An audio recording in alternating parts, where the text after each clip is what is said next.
Ada jouait avec son jeune frère Kwame. Lorsqu'elle remarqua que ses gencives étaient enflées, qu'il avait une mauvaise haleine et qu'il bavait abondamment. Kwame avait très mal à la bouche.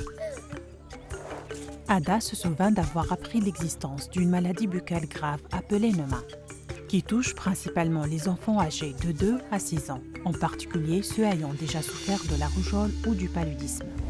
Ada a informé leur mère qui a rapidement envoyé chercher l'agent de santé. Après avoir examiné la bouche de Kwame, l'agent de santé communautaire a constaté des signes pouvant indiquer le Neuma. Elle a expliqué la rapidité avec laquelle cette maladie pouvait détruire les gencives et les os de la bouche.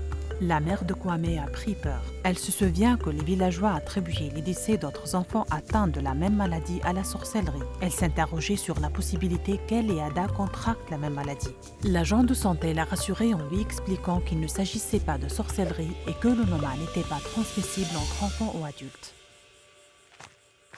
Elle lui a recommandé de conduire immédiatement Kwame à la clinique la plus proche.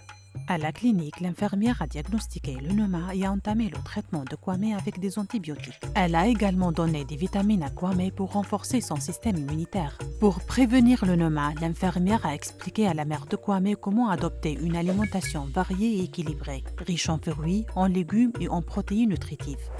De plus, elle a insisté sur le fait de se brosser les dents 2 fois par jour avec du dentifrice fluoré et la vaccination contre la rougeole et le paludisme.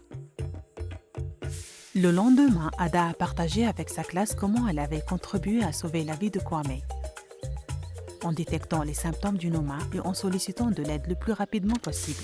De nombreux enfants atteints du Neuma pourraient décéder de cette maladie. Il pourrait toutefois en être autrement. La détection et le traitement précoce sauvent des vies. Examinez toujours la bouche de votre enfant.